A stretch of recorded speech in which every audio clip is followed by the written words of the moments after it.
The Transformers, Autobots, Lightning Strike.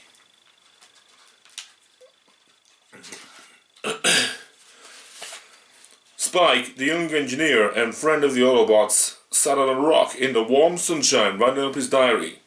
The air was fresh after the storm which had raged during the night. The rain had fallen in torrents, the thunder had boomed and crashed, and the lightning had lit the innermost parts of the Autobot base. It was strange, wrote Spike. The Autobots thought they were being attacked by the Decepticons. They rushed to action stations.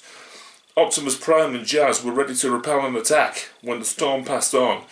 It seems like thunder and lightning are unknown on their planet of Cybertron. It must be a very strange world. Spike put the diary in his pocket and made his way back to the base. As he drew near, a giant gleaming figure came towards him. It was Optimus Prime, the Autobot leader. He looked down at Spike. "This is a very strange world, this Earth of yours," he said. Spike grinned. "Funny," he said. "I was just thinking something like that myself." Other Autobots came out into the open. Hound pointed to a steep rock face some distance away. "Look at that mountain! It didn't look like that yesterday. Half of it's gone," cried Jazz. "It must have been struck by lightning," said Spike. "You mean those bright lights?" said Sunshrieker. "Whatever it was, it must have been powerful," replied Sideswipe. Spike's father joined them. "Lightning is dangerous stuff," he said. "I've seen it wreck buildings, fell trees, sink oil rigs. Even the small boys of lightning can pack a hefty punch." Optimus Prime looked thoughtful. The Autobots were desperate to find a source of energy so they can rebuild their spacecraft and return to Cybertron. Could this answer lie in this thing called lightning? "Tell me all you know about lightning," said Optimus Prime. Spike's father picked up a piece of twig and drew diagrams in the earth as he spoke. "Lightning is really electricity," he said. "We have electricity on Cybertron," said Optimus Prime, "but it does not fall from the sky and destroy things. We generate it in power stations. It drives our machines. We also do that here on Earth," said Spike's father, "but there is no way to control something as powerful as lightning. A single lightning flash is about 1,000 megavolts. Perhaps technology could not manage such forces," says Optimus Prime. "On Cybertron we learn to deal with power you cannot even begin to imagine. This is a chance we cannot afford to miss. The Autobots must be prepared before the next storm. Tell Huffer I must speak to him."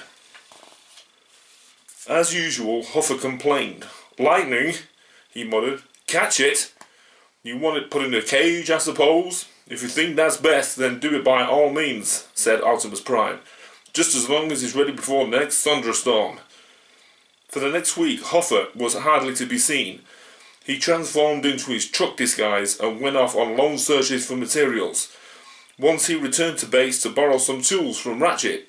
"Lightning, energy converters," he complained to Ratchet.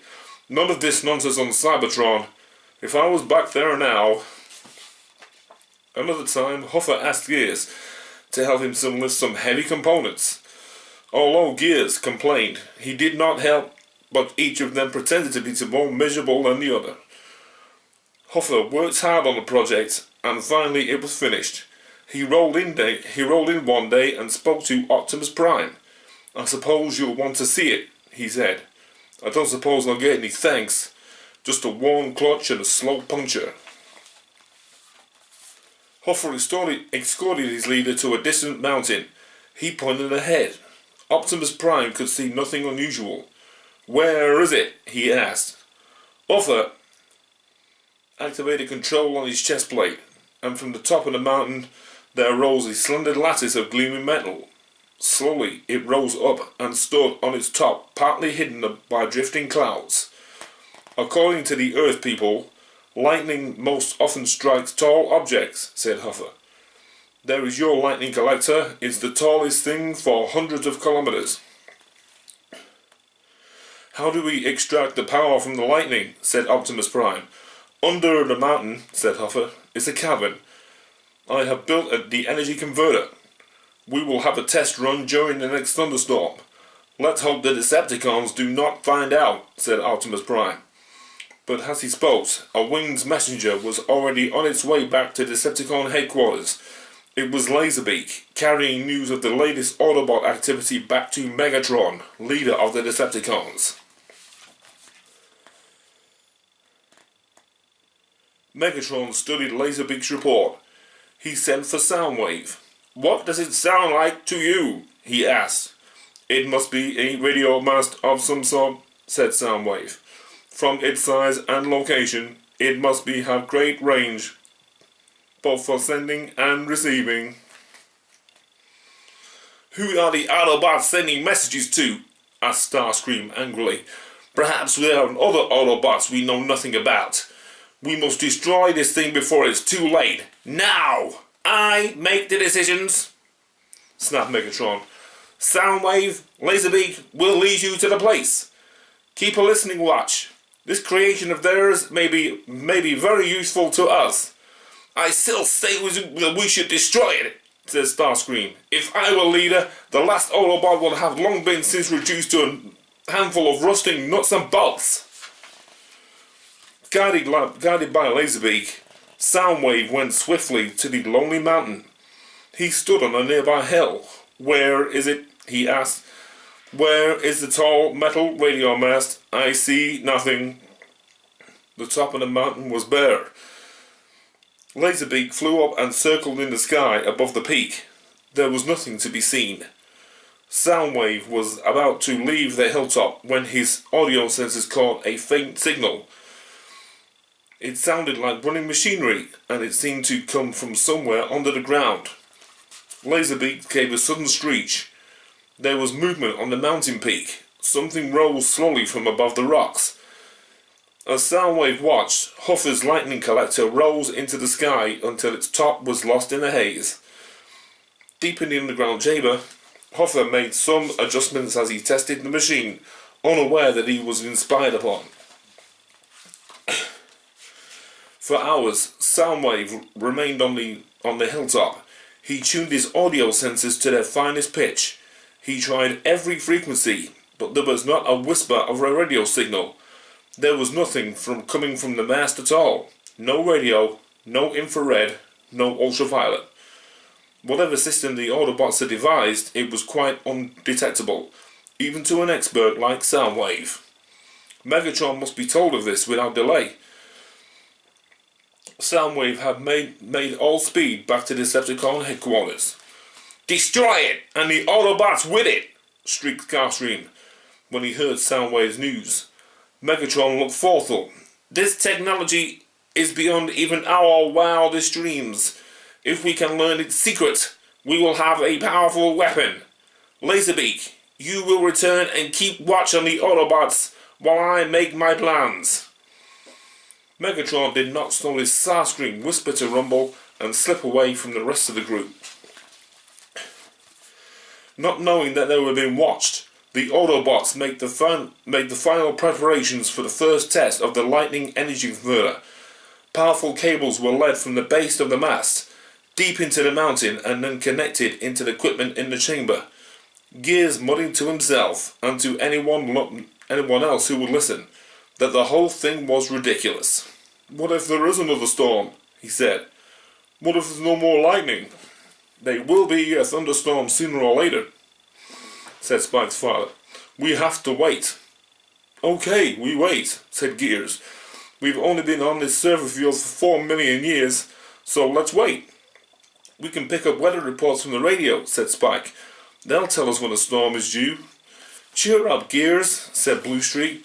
If there isn't another storm, we can fly a flag on Huffer's mast. Laserbeak watched the Autobots from high in the sky. He flew close to the top of the metal mast. He perched on the swaying structure while his sensors recorded all its details. As darkness fell, the bird-like robot spiraled down the height of the mast. He was watching the activity on the ground, and suddenly he spotted something new. There was an opening in the front of the mountain.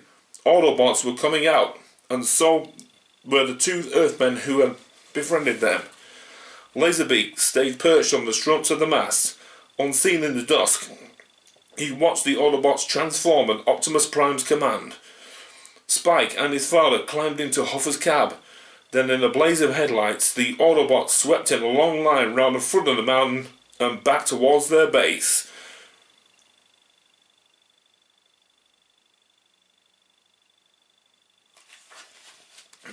Laserbeak arrived at the Decepticon headquarters, transforming to his other disguise as an audio cassette. Soundwave slotted the cassette into his playback system, and the Decepticons listened to this description of all that Laserbeak had observed. The steel mast was still a mystery, but now it appeared that the Autobots had made something which was hidden inside the mountain.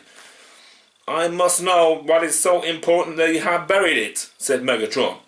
"I cannot tolerate those creatures knowing something that I do not.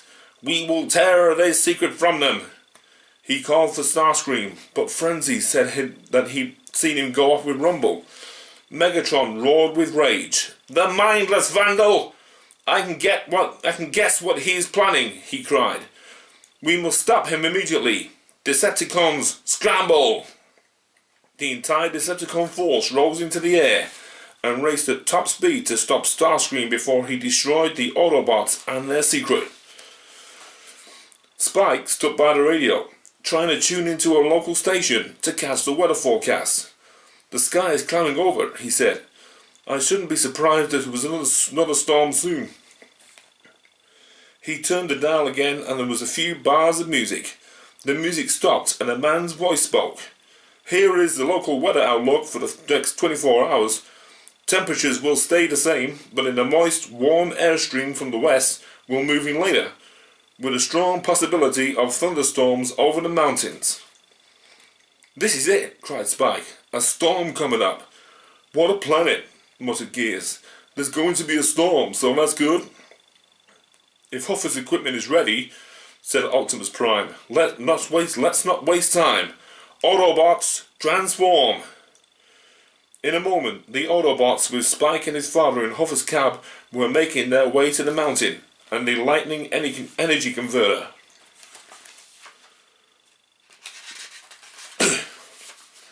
Storm clouds were already gathering as the Autobots reached the mountain. A few spots of rain fell, and at least we'll be under the cover in the chamber under the mountain, said Jazz. "I wouldn't advise that," said Hoffa. "We know nothing about this lightning thing. I intend to conduct this test from as far away as possible." "There's an overhanging cliff over there," said Optimus Prime. "We'll be out of the storm, but still be able to see the mountain." Taking up their positions, the Autobots watched as Hoffa activated the control on his chest panel. Slowly, the slender mast of the lightning collector rose from the top of the mountain. The clouds began to swirl as the lattice of the first rumbles of the storm sounded in the distance. In the gathering gloom, no one noticed Starscream and Rumble as they slipped to the entrance to the underground chamber. Starscream stopped in the center of the chamber and looked around him. The walls and roof were bare rock. The floor was paved with smooth plastic sheeting, and in the center of the floors rose a mighty piece of machinery. Starscream walked all around it. From each corner of a head-high stone base there rose a small silver column. Each column supported a silver spear. Between the columns was a complicated mass of insulators and cables. Nothing moved. It was silent. Rumble grew impatient. "I thought we were going to smash this," he said. "2 low-frequency jolts and it'll be just another heap of junk." "It's not doing anything," said Starscream. "It doesn't work. And that run-down museum piece we have for our leader thought it was a secret radio system. Starscream roared with laughter. But even as his laughter echoed around the rocky chamber, a voice rang out. Megatron strode across the chamber, his fusion cannon aimed steadily at Starscream. "Traitor!" he roared. "Saboteur! Against my orders, you will destroy this machine, and I am a run-down museum piece, am I? I sought only to serve you in the Decepticon court," said Starscream, groveling before Megatron. "The Autobots want to destroy us. This fiendish device will harm us." "But it does nothing. You said so yourself," cried Megatron. "They have extended aerial. We saw that as we arrived. No doubt at this very moment we are preparing to send or receive a signal. If they are friends, or if there are other Autobots on this planet, I want to know. Then we shall crush them all." From the centre of the cliff, the Autobots peered up at the mast as the storm passed overhead. Lightning flashed among the storm clouds. It glared blue and white among the dark clouds. The lightning made bright reflections on the metal lattice of Huffer's mast. "Very pretty, I'm sure," said Jazz. "When is it going to do something useful, like making that contraption work inside the mountain?" "Contraption?" said Huffer. "If your head had more in than loose nuts and bolts, you wouldn't say things like that. My lightning energy converter is not a contraption. Just be patient." "Wait, be patient. You sound more like an Earthman every day," said Gears. "If I didn't..." Wow! What was that? With an ear-splitting crash, a jagged fork of lightning crackled out of the clouds and hit the tip of the mast. It was followed by another. And another. In the swift whirl of the blue fire, the lightning ran down the mast and into the mountain. Inside the mountain, Rumble was trying to hide himself away from Megatron's fury when a great surge of power knocked the Decepticons flying in all directions. There was a roaring in the air, metal bodies clanged and clattered as they fell, and from the machine in the centre of the chamber there was a splutter and a crackle as the lightning energy converter took their lightning charge. The chamber was now lit by blue and white light from the machine. The electricity arced and crackled, and the silver spears glowed with power. Slowly the Decepticons struggled to their feet. "It does nothing! It doesn't work!" roared Megatron. Starscream cringed silently in the shadows. "What are they saying? What message are they transmitting?" Megatron shouted to Soundwave above the noise. Soundwave adjusted the controls. "I can't tell," he said. "Something has happened to my audio radio sensor. It's malfunctioning. I get nothing but static." As he spoke, there was a loud hiss and a crack. A long blue arc of electricity shot from the machine and struck the rocky roof of the chamber.